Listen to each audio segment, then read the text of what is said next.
it hurts to some extent. It hurts because these people who talk like that have not taken the trouble to get to know the man. And they just speak from what they hear from others. They read from other newspapers what is propaganda against him, and they take it in like that. This is what hurts.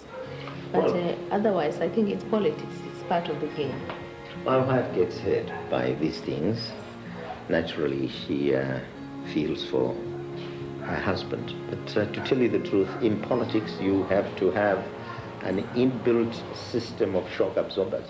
And I just don't care what they say, as long as I know I'm right. So they can say anything in their papers, damage me in every way possible, as long as the people I lead are behind me and approve of what we are doing. That's what matters. The rest of the world will one day, you see, be persuaded to believe we were right when we resorted to armed struggle. Since they've... Right. Historically, the people who've they have a debt. Contributing to farming, historically they have a debt to pay. Yes, the land, they occupied the land illegally.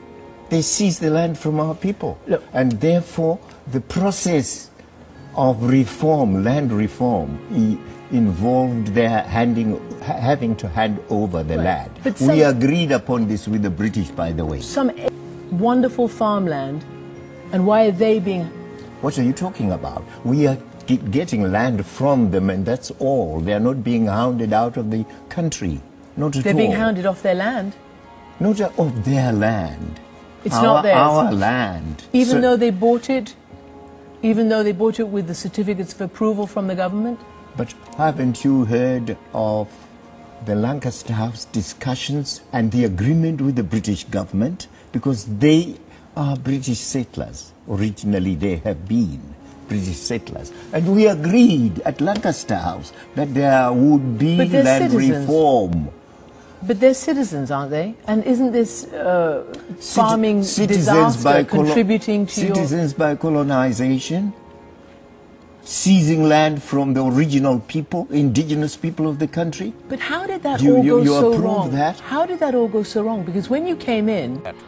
They know that the farmer is the most racist of the white citizens in the country. And the white farmer has been the crudest of the whites in this country, the most backward in terms of the enlightenment and education. I sit here and I listen to you describe these farmers. Yes. If you were white and you were referring to black people that way, most people would take those to be racist comments. Well, how do you... It was the same uncompromising message, anti-white, anti-British, harking back to the struggle for liberation. So what can the British government teach us at all about democracy? We learned colonial oppression from them.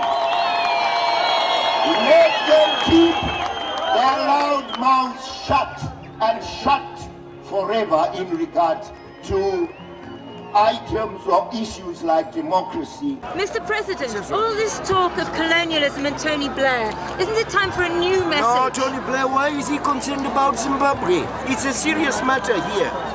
You know, interference with our sovereignty is not permissible at international law. Why does he continue to have this obsession with Zimbabwe? Who is he? What is he to us? He never mentions you anymore, sir, but you mention him. What margin of... Well, if he ceases, not only mention... Zimbabwe. I want a socialist state, yes, which is based on principles that are drawn from all socialist systems that are available, that have had experience, and so on. Were you prepared to see farmers owning their own land in your state? Well, for a beginning they can. Why not? But as we stated, it's preferable that the land belongs to the people as such. That's traditional, and it also is in accord with our socialist ideals. Mr. Mugabe, your position to some people will look like a very tough one. Does this mean you want the conference to fail? The failure of the conference cannot be laid upon our shoulders. It's entirely an angry, even embittered little bishop, you see, who thinks that his own view should hold. The one little bishop becomes the proponent of our political system here. No, but he's widely respected throughout the world. Respected for his religion, perhaps. No, respected for the Truth and Reconciliation Committee, for being a man who was able to go through the whole of the apartheid era and still speak out against a repressive regime. He's identified a repressive regime. He was a frightened man during the apartheid era, and the little he did was perhaps just criticize, and criticize even in an innocent way. You know, apartheid. When called upon to do something that would distinguish him as supporter of the ANC, he wouldn't go that way. The World Food Programme says urban... There's no doubt that our people want peace, but the great bulk of the people, the majority of the people who have suffered under the regime for over 90 years, do not want peace at all cost. They would like an honorable peace, a peace which will enable them to assume the sovereignty of the country. And if this is not forthcoming, I'm sure they will be prepared that we continue the war. Could souls, friend? No, what we are really negotiating is not a settlement that is just favorable to the Patriotic Front. It's a settlement favorable to anybody, any group whatsoever which would like to participate in elections. Well, we are totally opposed to the concept of multiracialism because it assumes in the first instance that the people have got to be arranged in compartments based on color. You have Europeans in one compartment, Asians and coloreds in two other compartments, and the Africans in another compartment. And immediately you talk of multiracialism, you are accepting as a starting point that the races are different, and this difference must be recognized. We are non-racialist in our approach. That is, the quality of independence has so far done to us is to affect the relations of political power and transform them in favor of the broad masses of Zimbabwe. What the reality of independence has not done and is yet to do is affect socio-economic relations, so they too can transform in favor of the majority of our people. For if that does not happen, our society shall remain stuck with the socio-economic injustices and imbalances of our colonial past, together with multiracial society. It must be realized, however, that a state of peace and security can only be achieved by our determination, all of us, to be bound by the explicit requirements of peace contained in the language. Our view is that South Africa should avoid interfering in our affairs, and we should avoid interfering in South African affairs. So you won't support opponents of apartheid from here? We will support opponents of apartheid only politically and diplomatically at the international forums. But it is not our duty to take up arms against South Africa. It's the right and obligation of the people of South Africa to correct their own grievances their own way. We can only assist by giving them political and diplomatic support. So you're saying then that you don't see yourself in Zimbabwe as being a frontline state, as for example Mr. Michel in Mozambique was to Rhodesia? Of course we are not a frontline state. The struggle in South Africa is a national struggle for South Africans, and not one we should regard as Zimbabweans as our own concern. You will not support an armed struggle in South Africa? No, we will not. Can you tell us what your message would be to white people in Rhodesia now? They do have an image of you. We've been talking to them today as a Marxist, a communist who means to transform this economy and society. What is your message to them tonight? Well, my message to them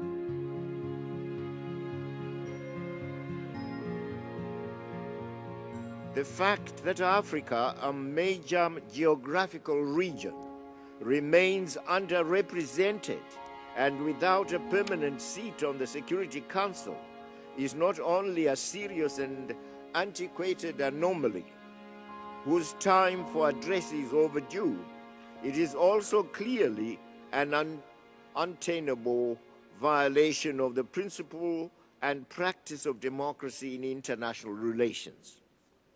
The reform of the Security Council should urgently take full notice of the African position, which demands 2 permanent seats with complete veto power, as long as the veto lasts, plus 2 additional non-permanent seats.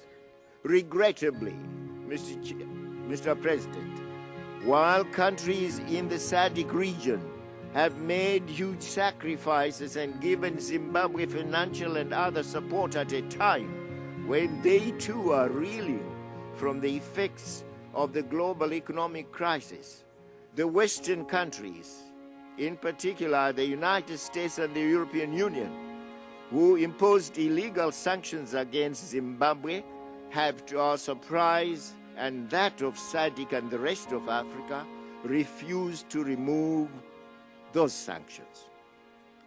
We wonder what their motives are, and we ask what they would want to see us do. Indeed, some of them are working strenuously to divide the parties in the inclusive government. If they will not assist the inclusive government in rehabilitating our economy, could they please stop their filthy, clandestine, divisive antics? Where stand their humanitarian principles? Where stand their humanitarian principles, we ask, when their illegal sanctions are ruining the lives of our children? We simply call for an immediate end to the coercive and illegal and justified 50-year economic, commercial, and financial embargo also against Cuba, which is estimated to have cost Cuba so far a total of some $96 billion.